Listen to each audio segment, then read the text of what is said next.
So however you can manage that would be greatly appreciated. So Elaine Kolb is an absolutely amazing person who has been around forever. Thank you. So in the 1970s, when ADAPT was first being active and we were demanding buses that were accessible to people who were chair users, Elaine was there and she was singing. And this is the very first song that she wrote after she became injured from a spinal cord injury. And so, Elaine, want to get started? I've been waiting. Okay, well, you're on. Okay, this is the thing. I realize that most people on this call are adults. And I really like singing this song with children because children, they just do it, you know? And so even adults can learn this song. And this is the way I started. It's let's get together and work it out. You never know until you try. Let's get together and work it out. We can help each other get by. Now we're going to do the words. I'm going to say it and you're going to say after me. Got it? Ready? Let's get together and work it out. You say, let's get together and work it out. Mute yourselves if you haven't yet, because it's one of those interesting things. I've done this with my folk music group. Everybody needs to mute themselves. Yeah, because it will sound really awful if you don't. So. Oh, mute or unmute? Mute. Mute. Okay. I'm just going to mute everybody. Then we'll just... Right. Let's get together and work it out. You say, let's get together and work it out. You never know until you try. You never know until you try. Get together and work it out. You say, let's get together and work it out. Help each other get by. We can help each other get by. Okay, now somebody still isn't muted. There are a whole lot of people not muted. Amy, Lisa, Samantha. Okay, I'm just going to mute everybody except for Elaine. Here we go. Okay. Are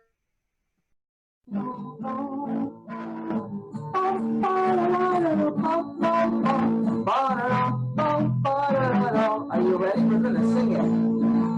So let's get together and work it out. You never know until you try. Let's get together and work it out, or we can help each other get by. One more time.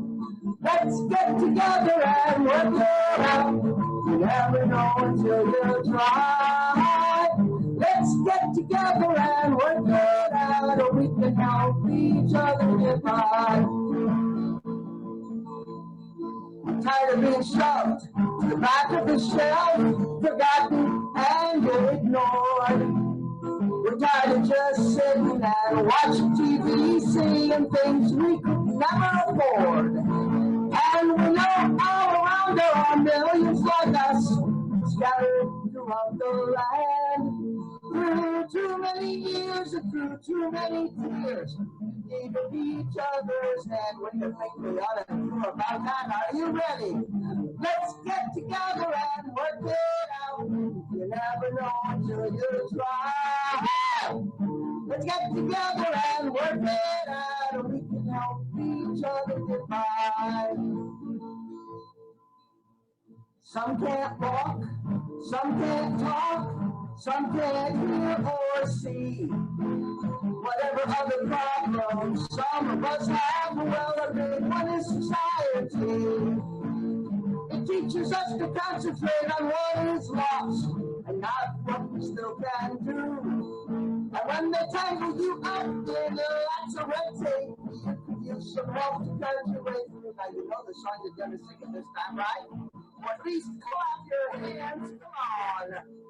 Oh, let's get together and work it out. You never know until you try. Let's get together and work it out. We can help each other get by. Now every day, children are born who need extra help in school. Too many don't get it.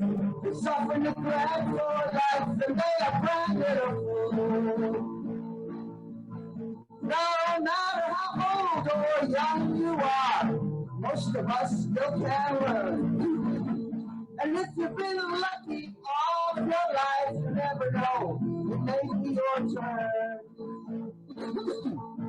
So let's get together and work it out. You never know until you try. Let's get together and work it out. We can help each other get by once more. Are you ready? Let's get together and work it out. You never know until you try. Let's get together and work it out. We can help each other get by. So let's help each other get by. And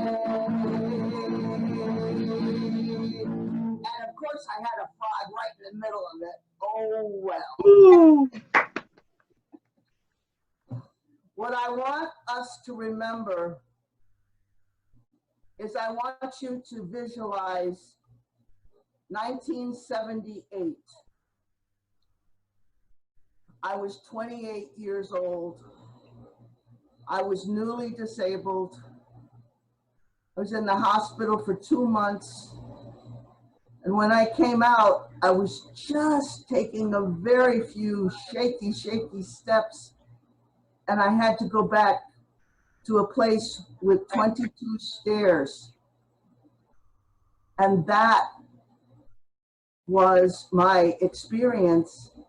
And that was when I had the vision and wrote this song. It was 1978, but it's still what a lot of our people are going through today. They're isolated, they're alone, and we need to reach out and get them. Let's get together.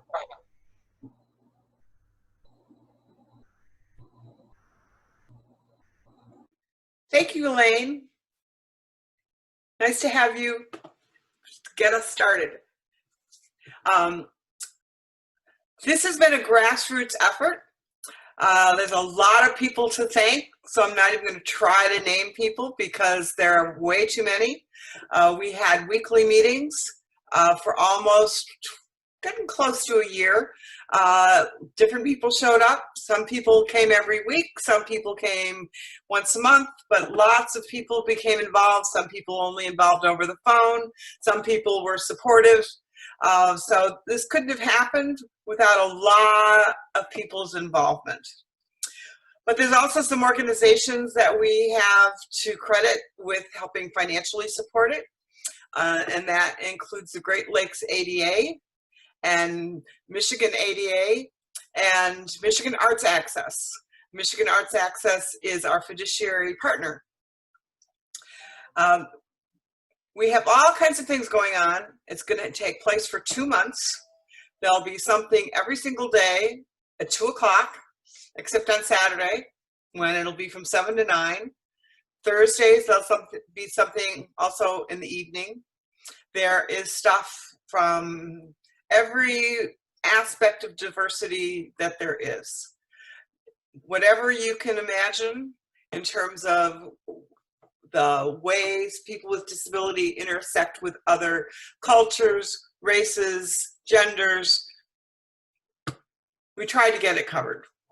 And if we didn't, maybe we'll have another workshop that'll get plugged in the end, because I'm open if any of you see that there's something that we missed, getting something going. We're going to have some events that are geared to kids. Those are going to be at 11 o'clock in the morning. So there's lots of stuff to be a part of. So chime in every day and see what's going on, and hopefully it will be something that you're glad you were a part of. First person that I'm going to introduce is going to be Laura Frankel, and she is my former boss. She is the former director of Michigan VSA, but Michigan VSA recently went through a transformation and is now Michigan Arts Access. But it's still doing amazing work with children around arts and culture. You ready, Laura? Oh, she disappeared. Here I am. Thank you, Susan. I'm pleased to have the opportunity today to introduce our 2 Michigan U.S. senators who work tirelessly on our behalf and focus on the needs of us all as we navigate in life in these challenging times. First, we're going to hear from Gary Peters, Senator Gary Peters, who has set his priorities on working for a stronger economy, good paying jobs, quality and affordable health care, a secure retirement, and a fair chance for everyone to succeed. Of significance is his work for veterans.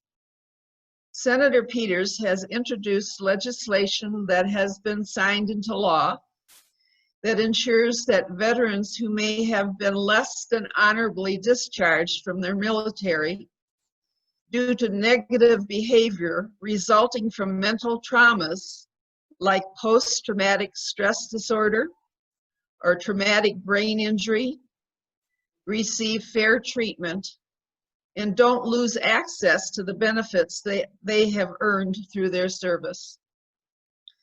He has also authored and enacted legislation to expand apprenticeships for veterans and has been a leading voice calling for the VA to extend benefits to those suffering from illnesses now linked to Agent Orange exposure and for those exposed to toxic burn pits.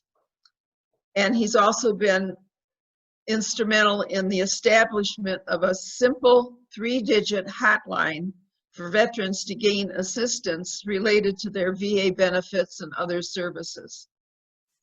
In addition, Senator Peters has been named one of the most effective and bipartisan senators, according to nonpartisan organizations.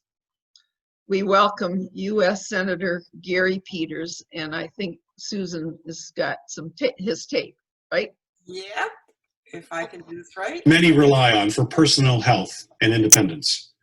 While times are certainly tough right now, I know that this community will band together to ensure that not only critical services are maintained today, but also the next generation will be supported well into the future.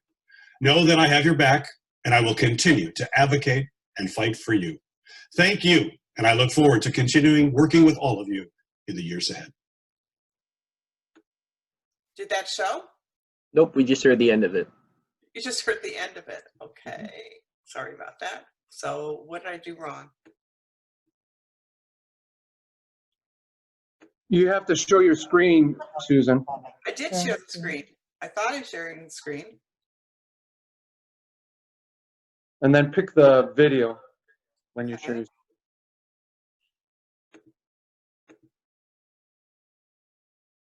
Yay.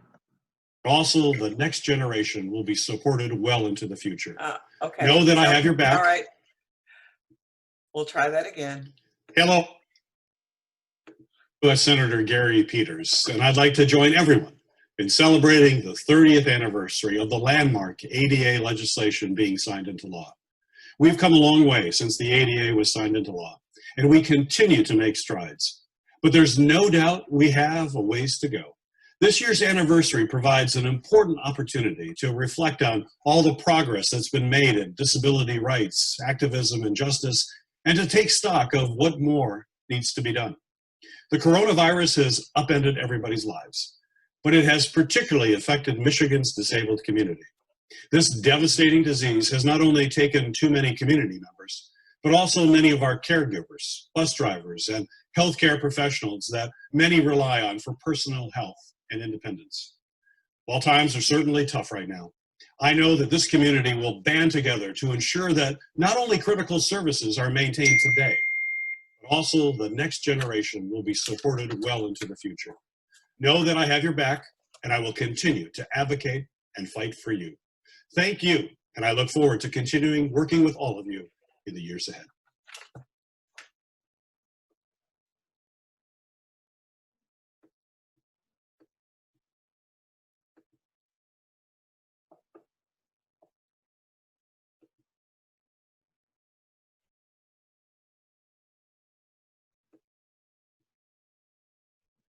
So I'm also privileged to introduce our senior U.S. Senator, Debbie Stabenow, who is focused on standing up for Michigan families, expanding health care and lowering the cost of prescription drugs, providing mental health care and addiction treatment, helping Michigan businesses create good jobs here at home, and protecting our Great Lakes and outdoor heritage. As ranking member of the Senate Finance Subcommittee on Healthcare, Senator Stabenow is a champion for Medicare, Medicaid, and the Children's Health Insurance Program, and a passionate advocate for Michigan's community health care centers. She believes that quality health care is a basic human right and has led efforts in Congress to make health care more affordable. Like Senator Peters, Senator Stabenow believes that our veterans should not stand at the back of the line. Whether it's health care, education, a chance at a good job, or the military recognition that they earned in service, our nation must keep its promises to our heroes who have served. And on a personal note, I always appreciated the warm welcome and attentive ear that Senator Stabenow gave to members of the Michigan arts community when we visited her office in Washington, D.C. on the annual Arts Advocacy Day. During those times, I represented VSA Michigan. So we welcome U.S. Senator Debbie Stabenow.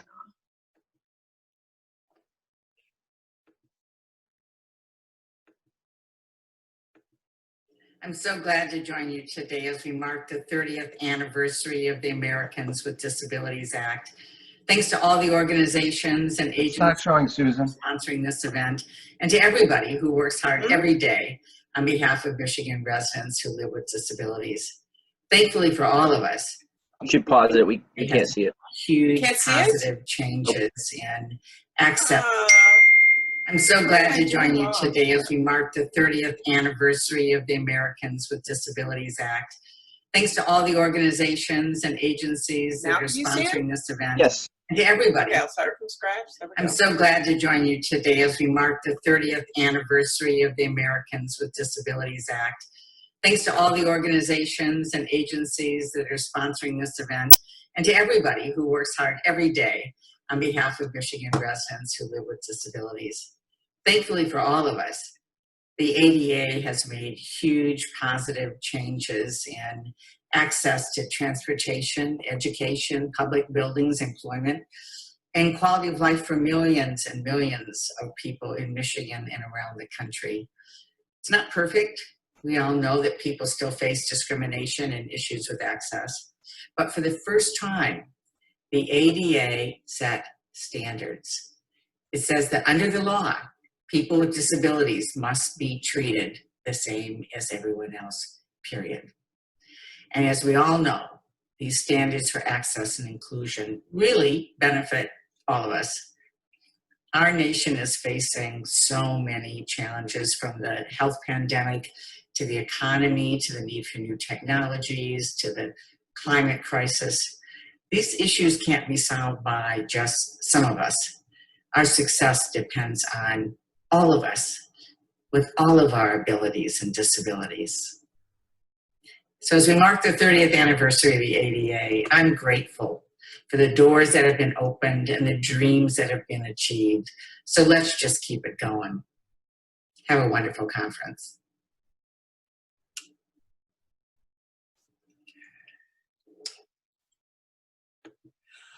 Okay, so the next part, I'm going to introduce to you 5 people that have had an impact, or the ADA's had an impact on them, and they have had an impact on the ADA. The ADA is not a document that lives in isolation. It took a tremendous amount of work by a large number of people for a very long period of time to make the ADA happen. And some of our workshops will talk about some of those things that people did in order to make the ADA happen. 30 years have transpired, and some things have been accomplished using the ADA and other things have yet to come. So part of this is a celebration of what has happened, and part of it is a hope for things to come. The first person is going to speak to Title I, which is Carolyn Growy, and she was the director of the, she actually went off screen here, hopefully she's going to be coming back. I'm here, I don't know. She was the director of the CIL in Ann Arbor, which happened to have been the very first CIL in the country. And then she moved to Florida. And now she is the director of the CIL of Northwest Florida. And she also used to work with me on a project that we both were involved with in making the Detroit Jazz Festival accessible. I don't know who's doing it now, but we worked on it really, really hard. Go for it, Carol. Thank you very much, Susan, and thank you to everybody who is participating today, and thank you to all the sponsors that have made today possible. Yay, the ADA is 30. We're here. As Susan said, I'm Carolyn Growy. I'm the Executive Director of the Center for Independent Living of Northwest Florida. Title I prohibits private employers, state and local governments, employment agents, labor unions, and documenting and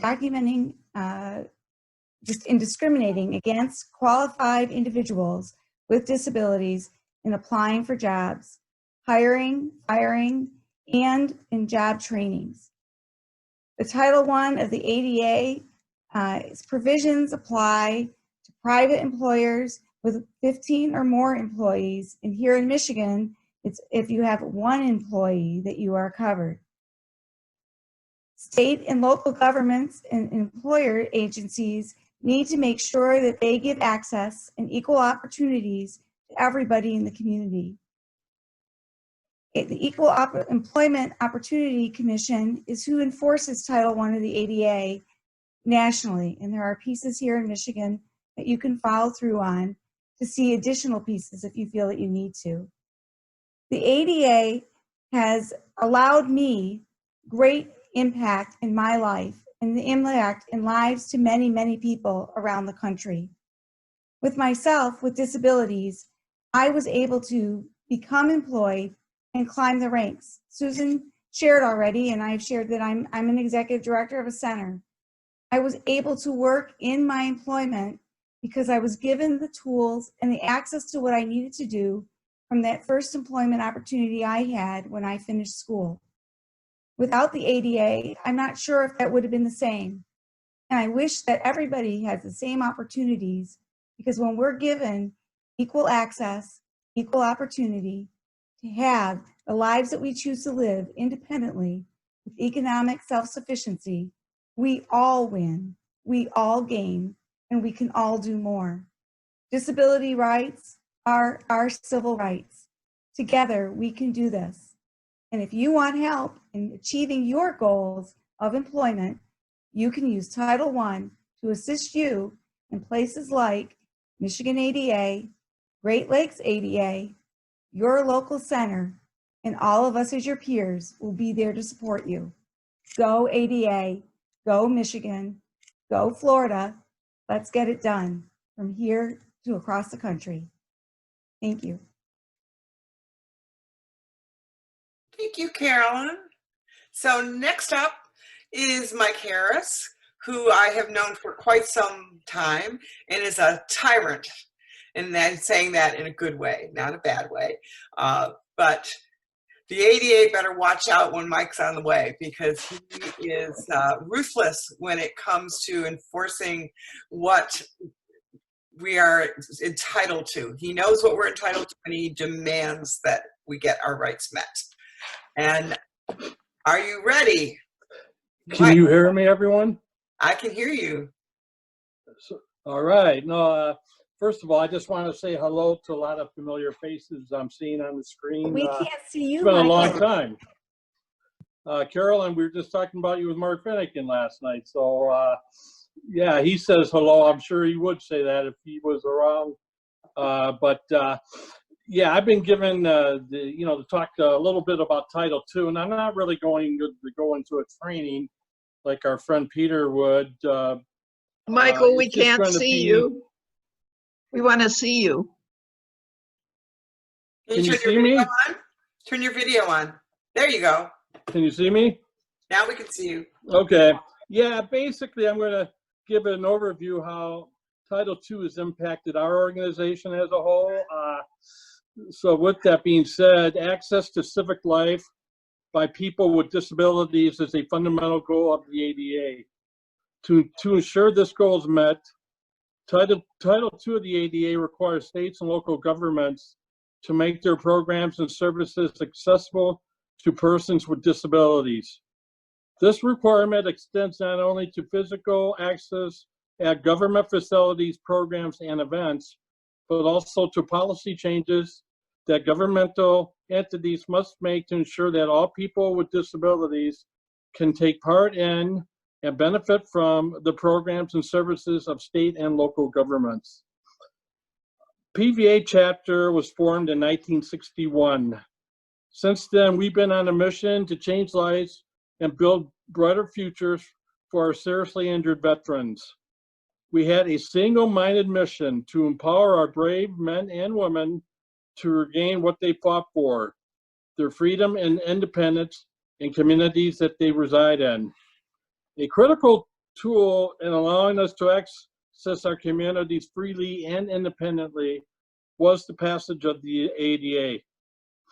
Over the last 20 years, MPVA, along with other disability organizations, were left with no other alternative but to file lawsuits in federal courts against multiple municipalities throughout southeastern Michigan, claiming that they were in violation of Title II provision of the ADA. There was a common theme in each of these complaints. The cities in question were not properly installing curb ramps according to federal accessibility guidelines. Turns out that none of the cases ever went to trial. Municipalities, without admitting guilt, agreed to redo curb ramps installed incorrectly and assured us that all future curb cuts would be done correctly. Whenever Michigan PVA files a lawsuit in federal court, we were hoping to bring two things. One was to ensure that municipalities throughout Michigan complies with the accessibility provisions in Title II of the ADA for public right-of-ways, and we wanted to use it as a learning tool to educate municipalities throughout Michigan that this type of discrimination would not be tolerated. MPVA never filed a lawsuit for damages. We've only filed lawsuits for desired outcomes. What gives an organization such as Michigan PVA credibility is not the makeup of our membership. That is a good starting point, but what gives us the credibility are the people and businesses out in the community that support our mission. Without them, we would be nothing more than a name. As we celebrate the 30th anniversary of the ADA, I want to recognize the attorneys who have worked on Michigan PVA's behalf over the years to volunteer their time and talents in support of lawsuits initiated by Michigan PVA. One of those attorneys is with us today, Richard Bernstein, who is a speaker at today's event, championed our efforts when suing the University of Michigan in 2006.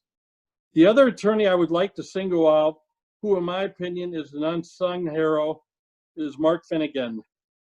Mark was the lead attorney in all the Michigan PBA lawsuits filed in federal court against municipalities in violation of Title II of the ADA for not complying with federal accessibility guidelines for public right-of-ways. Because of his efforts, about 250,000 ramps throughout southeastern Michigan had to be redone because they were installed incorrectly. Mark has dedicated his life to being a tireless advocate for disabled rights and providing a voice to those who would otherwise be forced to be silent. I've known him for 20 years, and I can tell you that the quality of life for our members and the disability community has been greatly enhanced because of his advocacy to ensure public right-of-ways are constructed according to federal accessibility guidelines. Some folks may never know that their lives are better because of Mark's efforts, but that's okay. Mark has never been in it for the acclaim. His motivation was to help others. And with that being said, I just want to once again thank all the attorneys who have played an active role in donating their talents to enhance the quality of life, not only of our membership, but the disability community as a whole. Without their efforts, we would not be where we're at today with the gains with the Americans with Disabilities Act. Thank you. That's the end of my remarks. Thank you, Michael. So Lisa Franklin is going to be next. And Lisa is part of this amazing organization called Warriors on Wheels, which is a grassroots organization, but it does phenomenal work. It really creates a community where people can reach out to each other and support each other. And without Lisa's very great advocacy, it just wouldn't happen. So Lisa, you're on. Thank you, Susan. Thank you for everything that you've done to bring this together. Hello, everybody. And hi. And I'd just like to tell you all a little bit about Title III and how it's impacted my life. In 1996, I was injured by a drunk driver and I sustained a spinal cord injury. And from that point, lived my life as a wheelchair user.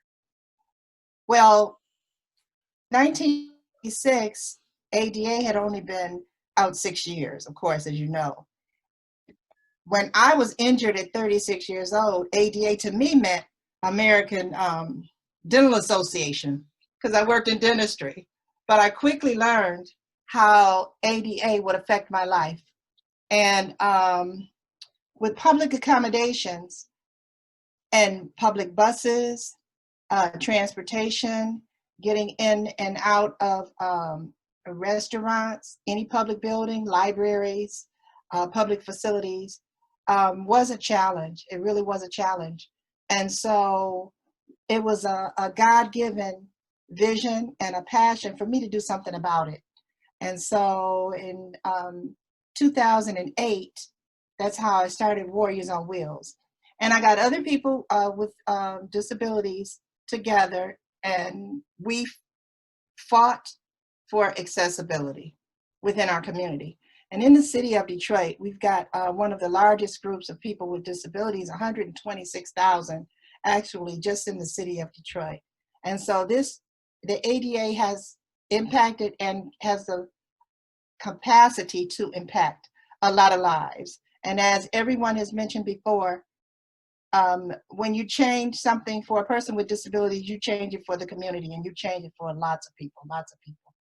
And so I just want to invite everyone, whenever you go out into the community, to pay attention to accessibility, pay attention to public places, how people with challenges can get in. If the menus in a restaurant if they have large print, if they have any Braille copies, how it is to get into the restrooms. Just anywhere you go, if you keep in mind, can a person with challenges maneuver this space, be comfortable in this space, be as independent as I am in this space, then we can move it even further even more. So I really appreciate the time. Thank you, Susan, for having me. And let's go ADA. Let's go ADA. Thank you. Thank you, Lisa. So Teddy Dorset is up next, and Teddy's got a very long history that I wasn't aware of until I looked him up, but he's a filmmaker, which we're going to talk about more because I think we need to get one of his films on the agenda. But he's also was the president of Black and Disabled an organization. He is a deaf man and has a wonderful family, which is at a recent disability demonstration that we had in Detroit. And it was wonderful to see him with all of his family and all using sign language. It was very, I mean, it was very inspiring to watch that. You ready, Teddy? Yes, thank you. Thank you, Susan, for that wonderful introduction. I really appreciate that. Oftentimes I forget that I have a variety of talents and skills, so thanks for that. I'm going to talk about Title IV and how it has impacted my life regarding TTYs and telecommunications, telephone communications. That title requires all phone providers to, and all companies to provide abilities, accessibilities for folks who need to use TTYs or other things to be able to communicate using phones. They did establish a number 711, which also required, and closed caption, which are providing deaf peoples with accessibility and being a part of the world. Everything has to be closed caption. Understandably, the FCC has enforced Title IV according to the ADA, and they are using the national ADA is 9494223, that law. So that being said, TTYs had impacted my life growing up. In the 90s, I was growing up as a kid. I used to have a TTY myself, which was very helpful for me to be able to communicate with friends and family and people who are outside my deaf world. Technology itself has vastly improved since, including real-time text, where we are able to, as deaf persons, can communicate using other methods, using our language, sign language. TTY are still used today, and that's thanks to this, thanks to Sprint Relay. This company has been providing TTY accessibility for us, for the deaf community and hard of hearing community members as well. And now we're able to use our mobile services, and we have cellular technology as well. And as far as the captioning and other related is another way to bridge the gap between the hearing world and the deaf world. Unfortunately, we are still working and fighting and struggling to make sure that we have accessibility through theater, movies, internet, live streaming services, and an array of different base businesses are still struggling. We're still struggling to get access to those actual accommodations and that equal access to be successful. Now we're celebrating 30 years of progress and 30 years of change, changing the patterns of what's happening, and we are growing our world, our deaf world, with accessibility and being able to have access more. So I have to thank so many organizations who have been advocates for us for equality and equal opportunities for deaf and hard of hearing and disabled advocates. Now they have helped us all have a voice, and it's much better now than it has ever been before.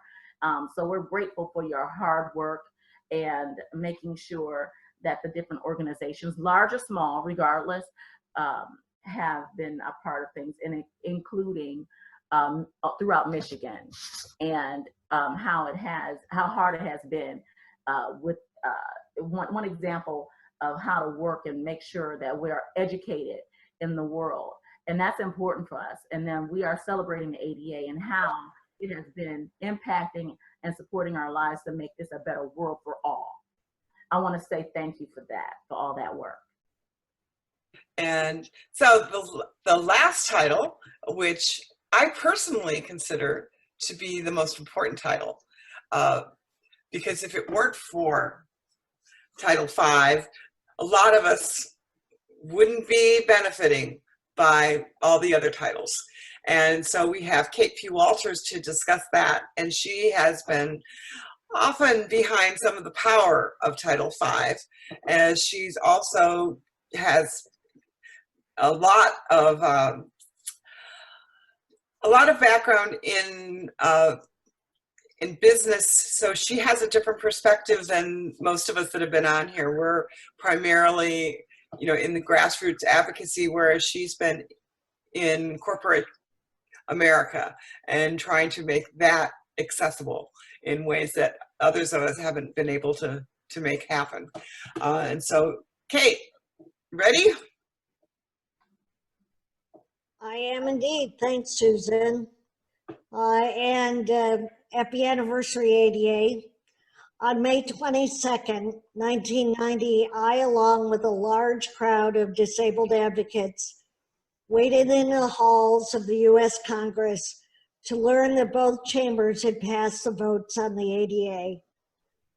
The bill was then on its way to Senate Conference Committee, where it was affirmed in mid-July. I got this button on that day and proudly wore it on my way home. Today, 30 years later, we celebrated signing.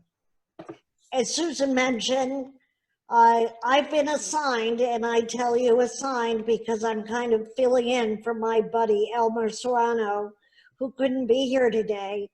And for that, I thank you because, as Susan said, this is a very, very important part of the ADA, often known as the whistleblower provision.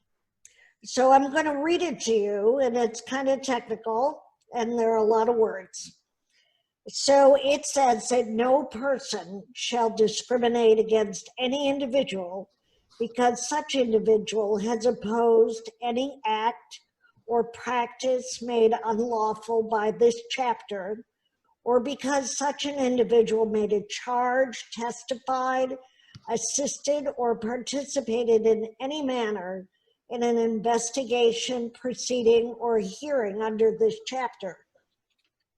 It also says that it will be unlawful to coerce, intimidate, threaten, or interfere with any individual in the exercise or the enjoyment of, or on account of, his or her having exercised or enjoyed, or on account of his or her having aided or encouraged any other individual in the exercise or the enjoyment of any right granted or protected by this chapter. In other words, if you file a complaint under the ADA, it's also unlawful for someone to retaliate against you or intimidate you for having done so.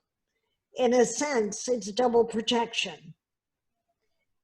And does the fact that we have a provision that makes it illegal for you to bully me because I requested adherence to a law that, yes, I am entitled to, kind of make me glad and angry at the same time? You betcha. But I'm grateful it's there. It's a tough one, though. There is far more room for interpretation and nuance, but it's so important nonetheless. And in today's world, where anger and resentment abound around rules, regulations, retaliation about having to comply can be common. In today's New York Times Online, and by the way, a shout out to them for some incredible coverage of disability in the last several years, there was a reprint of an article a week ago about the ADA. I decided to look at the comments, hoping to find something inspiring to say today. Instead, what I saw was anger and backlash against the ADA itself. Contractors angry about building codes. Everyday people angry about who really is disabled. Today, so many issues are so very polarized.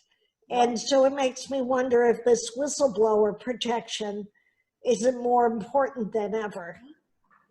We should never be reluctant to fight for equality and inclusion. And when we do, we should expect to be listened to and treated with respect. And that's the end of my comments. Thank you.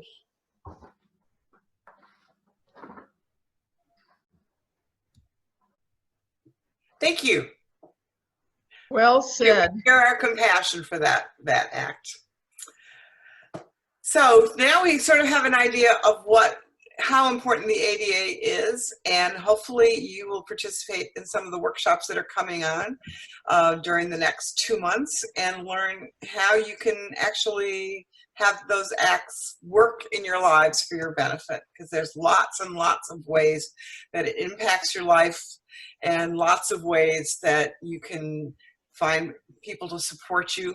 And hopefully part of what will come of this series of events is a new network of people that will be working together and trying to make the ADA a really living document that has teeth. It isn't written with teeth, but we can be its teeth. So next up is going to be Elaine again.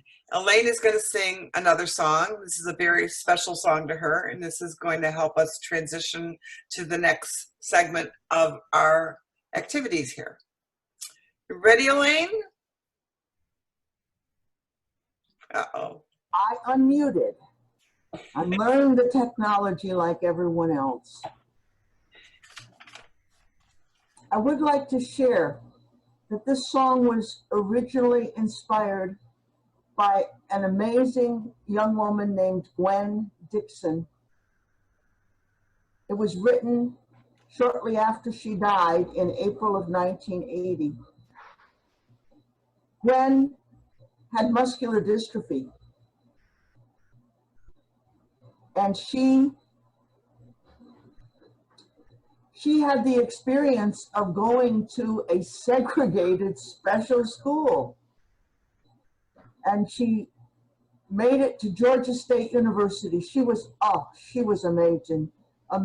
And I wrote this song inspired by her, and then I've also sung it at other events. And it's called How You Smile.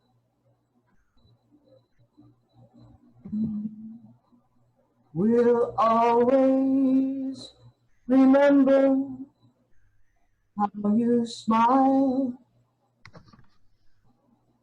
how you share your peace and hope and kindness, how you left us feeling safe and warm. Though the storms of pain and fear surround us, when you all alone that you were leaving, now at last your spirit would be free. Now you've left so many here believing you live on, and your symbol is a living tree. Though the seeds of love and life are fragile, they are strong enough to crack the hardest stone. Then they grow and blossom through the seasons, time and time again, and on and on, and on and on, the seeds are sown. As the years go by, you'll still be with us, shining through the courage that you've shown. Now we join in a joyful, growing chorus, singing, well done, dear one, well done. Welcome home. Yes, we knew all along that you'd be leaving. Now at last your spirit will be free. Now you've left so many here believing you live on.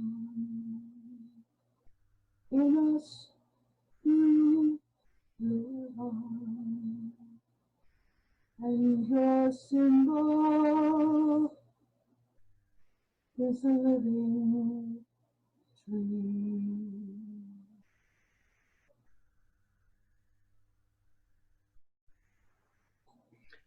Thank you, Elaine. Next up, we have Michael Gilnick, who is the new director of the Michigan Arts Access, the rejuvenated Michigan VSA. He is going to lead us into the future, the way the ADA is going to lead us into the future. And you can take it, Michael, I think.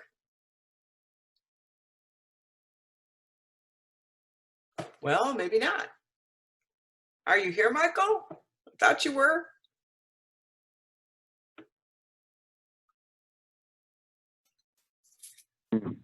He seems to be talking on the phone. Uh-oh. Yeah, yeah, because I have our guest with us on the phone too. So can you guys hear me now? Yes, we can hear you. All right, great. So I think it's important as we go through the celebration that we remember some of our fallen heroes. We've had some very tragic losses in the current times for various reasons, and I would really, it's my great pleasure to welcome back Mr. Dorsett to talk about the great civil rights hero, John Lewis.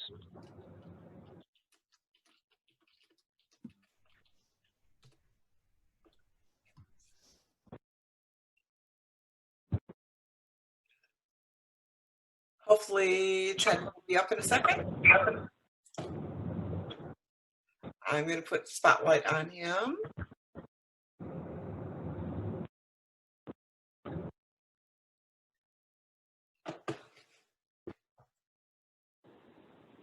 Sure, yeah. Okay, it's my turn. This is Betty. Sorry, I'm still trying to navigate this myself. Thank you so much, Michael. And yes, right now we're going to take a moment and honor John Lewis. It was 1965, 5 days after a nonviolent march in Selma, Alabama. A voting rights bill was passed that changed the nation. John was a man who stood for something with passion, unwavering fear and belief that the world we live in should be equal. He marched with thousands and thousands of Black citizens on a mission for equal voting rights alongside the late Dr. Martin Luther King. As one of the founding members of the civil rights movement,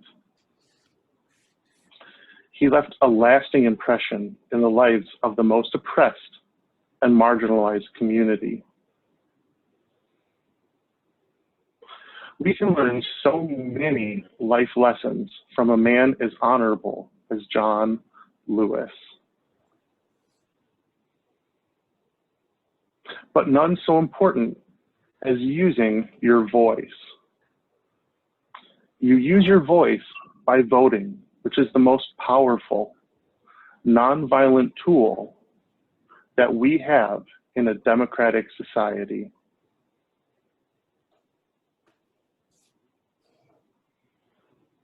Without our vote, we are without our voice. We are silenced and must accept what happens around us. Decisions made by people who know nothing about us. We must not allow the power of the vote to be neutralized. We must never go back. We cannot allow his memory and his work to be in vain. Let's continue the fight and vote as we honor his name, Representative John B. Lewis.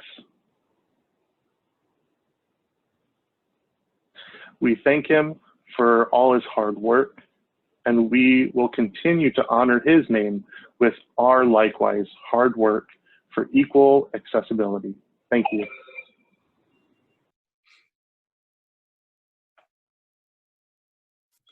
Michael, you're back on.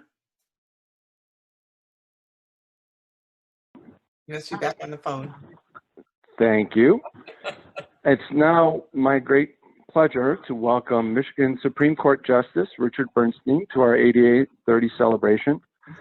Justice Bernstein is a native of Metro Detroit. He was born with retinitis pigmentosa and is classified as legally blind. In 1996, he received his Bachelor's of Arts degree, summa cum laude, from University of Michigan, where he was also student body president. After graduating, Justice Bernstein intended to go to law school, but faced a major challenge. In order to gain entry into law school, Justice Bernstein fought the Law School Admission Council because of the visual bias of the LSAT, claiming the test discriminated against the blind because of its requirements for interpreting visual material. 4 universities agreed with him, including Northwestern, where he would eventually receive his law degree. At the time, he was the only blind person in law school in the United States. Justice Bernstein began his law career with the Bernstein Law Firm in Michigan, where he focused on pro bono work to protect the rights of people with disabilities. He successfully represented disabled Detroit residents in an action to fix wheelchair lifts on buses. He represented the Paralyzed Veterans of America in an action against the University of Michigan, which you heard about a little bit earlier, for failing to include adequate accommodations for spectators with disabilities when planning renovations to the stadium. And he fought Oakland County for ADA violations related to road construction plans that did not include mechanisms for people with visual impairments and in wheelchairs to safely cross at roundabouts. Justice Bernstein was an adjunct professor at the University of Michigan and also served on the Wayne State University Board of Governors with 2 years as the chair. In November, we were very happy to elect him to an 8-year term on the Michigan Supreme Court, where he can really affect great change for the ADA and for people with disabilities in our great state. It is my great honor to welcome the Honorable Justice Richard Bernstein, who is going to also talk about one of our fallen representatives and advocates, Isaac Robinson. Justice Bernstein. I can think of no better legislator that you were going to honor as Legislator of the Year than Representative Isaac Robinson. There are certain people that you come to know in life who change you upon your first and original meeting with them. There are certain people that inspire you. There are certain people that excite you. There are certain people that allow for you to realize what is and can truly be possible.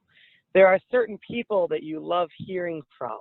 You love it when you hear their voice on your voicemail, or when you pick up the phone and you recognize who it is. There are certain people that bring out this enthusiasm and energy and excitement within the human spirit, none other than Isaac Robinson can.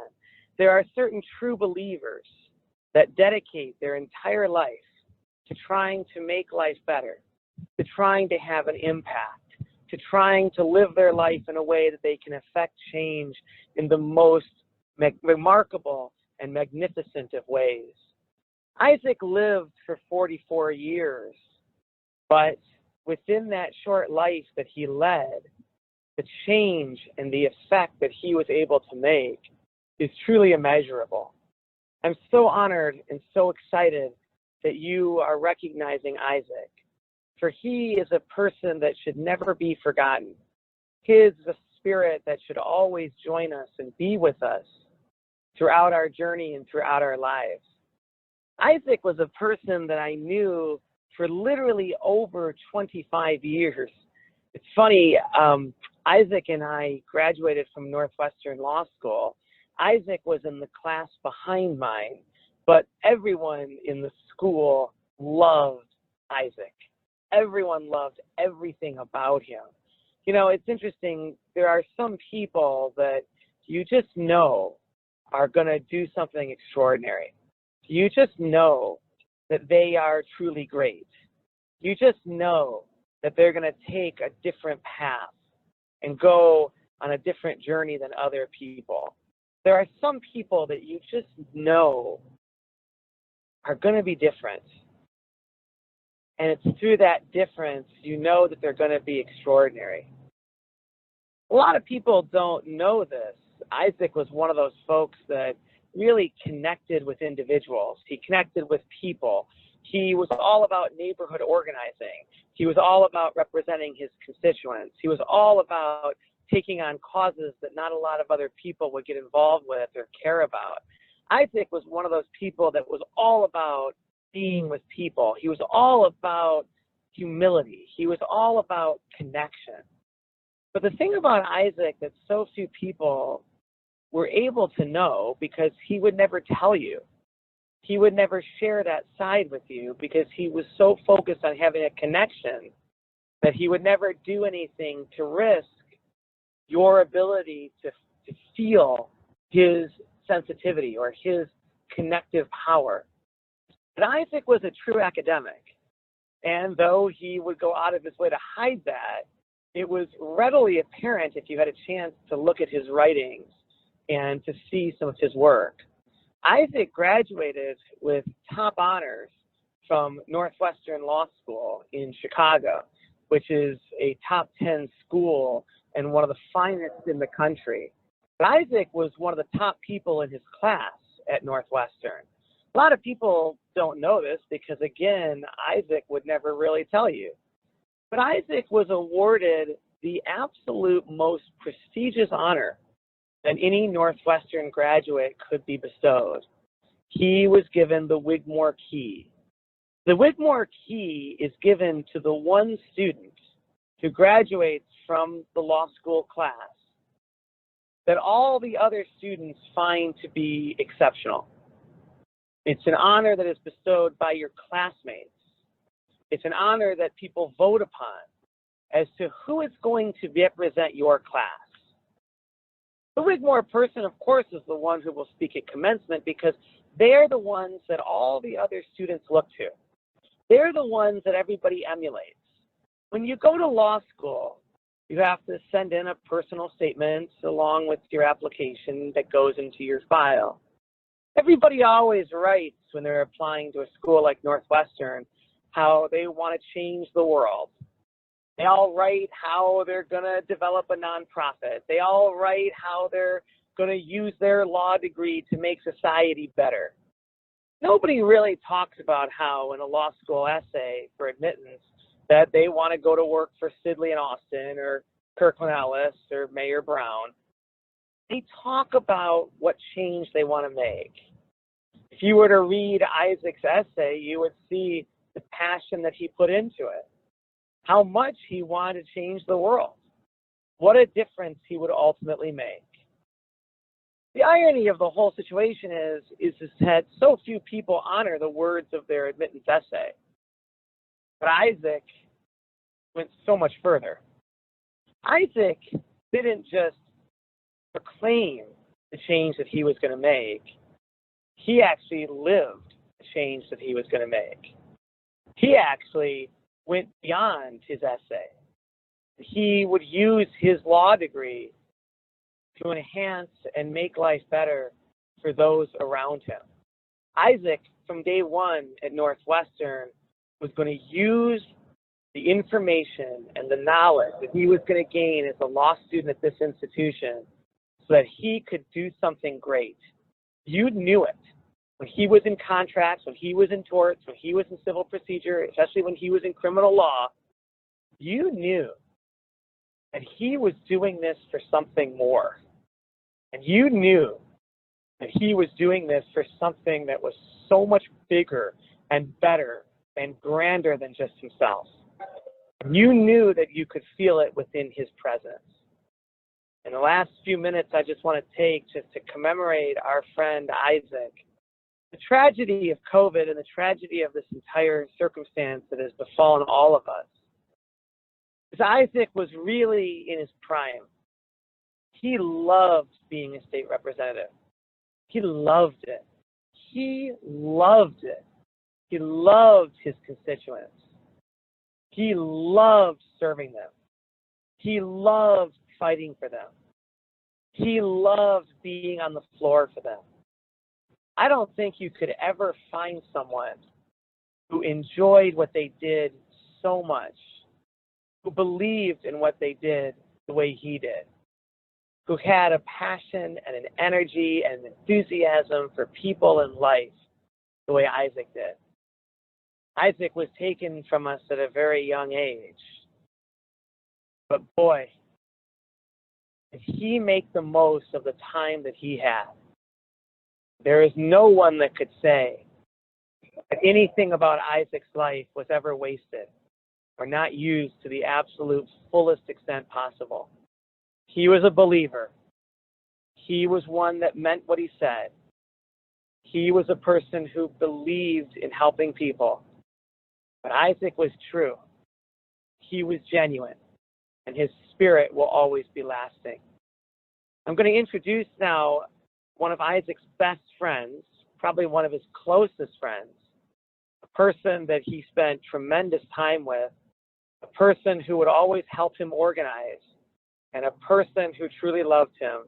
And I know that this is an individual that many on this phone call will know and love as well. It's my privilege and my pleasure to introduce Bushra Alawi with some comments about Isaac. Thank you so much, Justice Bernstein. That was a heartfelt tribute of a very well-deserving humanitarian. Isaac Robinson not only impacted those that knew him and loved him and labored with him, but he also impacted teenagers. My son, Noah, when he passed away, said something very profound. He said, "Mama, Isaac is one of those people that when I learned in my textbook in history class about community drought, he's one of those people that will leave a community drought." And so Isaac's impact is not only to those family and friends that love him, and I thank each and every one of you for your friendship and your allyship for Isaac, but for it to impact teenagers like that, it confirms that he was just such a legacy that it will continue to enrich generations to come. And I just want to thank everyone for this beautiful tribute. And of course, Justice Bernstein's remarks, I could have listened to it for another hour because it was just so incredible. I want to thank God so much with his just epic mercy to have blessed us all to know Isaac. And I look forward to continuing participating in multiple and countless permanent tributes for Isaac because he was one of those humanitarians that definitely earned those badge of honor and those words. So thank you so much for everyone, and thanks again, Justice Bernstein.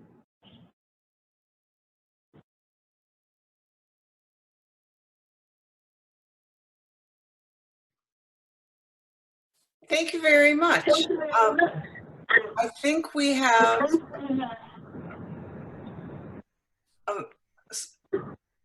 Lisa, are you ready? I was ready. Now it says that the host disabled I share agree. I made you the co-host again. Okay, let me see. Oh, not saying that. Every So time we I now have, Lisa has made a video, a PowerPoint remembrance. It doesn't show that she's a co-host anymore, Susan. Ha! I just did it. It has to come off again.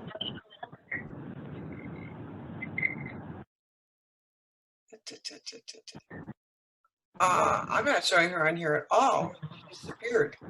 Oh, there we go. Now she's back. Okay.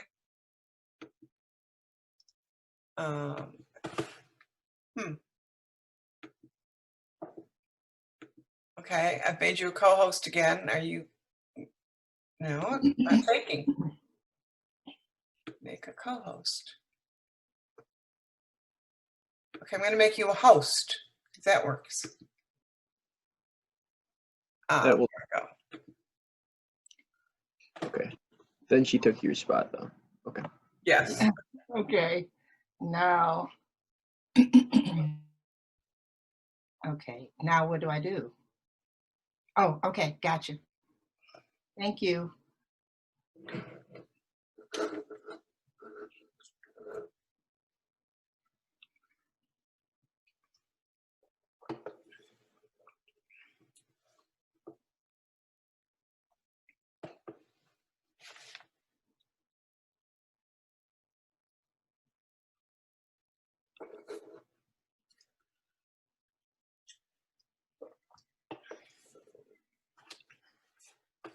It's not working.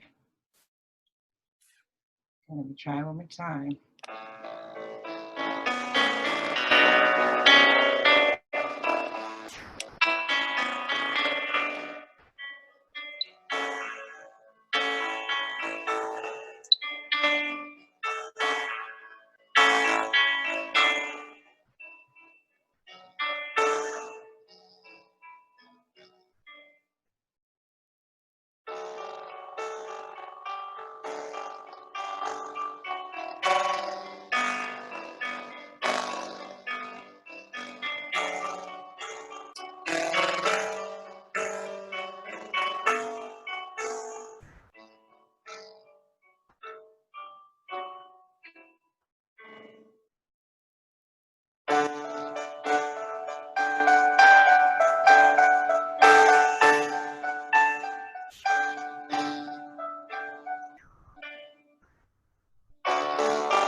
Thank you, Lisa, for putting that together. So we've come to the end of the agenda, and it's my turn to say something. Not that I haven't said anything so far, but this is a really important time for our community. I think we're on the brink of enormous change. It's not just the change that's happening with everyone else, but it's how everyone else is changing, and it's impacting us and we're impacting them. COVID-19 has brought disability issues to the forefront unintentionally. Now there are people who have lived as able-bodied people all their lives that now are realizing some of the struggles that we have lived with. And there are businesses that are looking at solutions that we've been seeking and asking for decades. And suddenly now they seem commonplace. To work at home. We've wanted that for so long, to be able to work at home. And now everyone's working at home. Telehealth is changing how a lot of people who can't get to the doctor as often as they'd like can now get more support to have their health issues taken care of. Education is become much more accessible to a lot of people. It's become inaccessible to some, but it's been more accessible to people who need assistive technology. It used to be that if you were a blind child, you waited for months for the kind of support you needed to take the classes and to have the books that you wanted. Now they're available at the beginning, right away, because now technology is not something that only certain people have. It's technology is what we all need. So much of what we have fought for is now becoming important to all of us. And so now is a time when we have to stay together, and we have to be together in fighting for our rights. And our rights are everybody's rights. And we all, every single one of us, have a part to play, whether it's asking people to wear a mask they're going without a mask in a grocery store, because if you're like me, I can't go to the grocery store because I might encounter a person without a mask. Folks with disabilities need people to be wearing masks to keep them safe. If you go into a store that's inaccessible, if you go to a restaurant and you can't get into the bathroom, don't silently struggle. Speak up. Tell them what you need, because people are listening now in ways that they've never listened before. So now is our time. Now is the time when we can make a huge impact on our future. The ADA has put it in place, and now we can take it further than it's ever gone before. I thank everybody for showing up today. And I hope I see you during the course of the next 2 months. Every day at 2 o'clock, something will be happening. Saturday nights from 7 to 9, we're going to have something fun going on. So come and dance or listen to a comedy routine. We'll have films on Sunday afternoons. We'll have stuff for kids. We'll have stuff for adults. We'll have stuff that deals with every intersection that disability intersects with. We have things for people of every nationality, of every gender, everything. We are a diverse group of people, and these events epitomize diversity. So join us, and let's look to the future and celebrate. Thank you.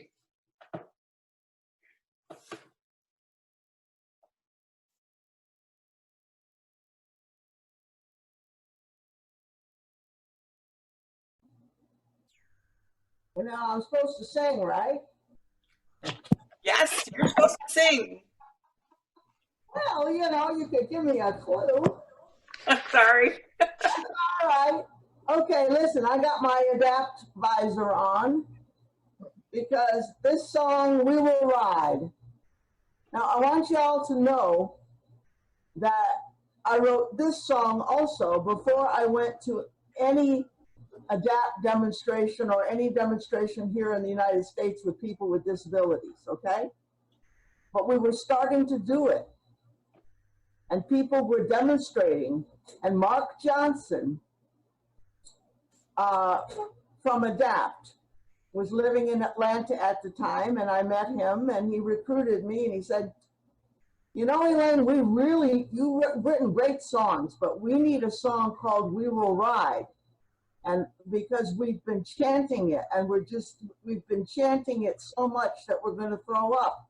We need a song.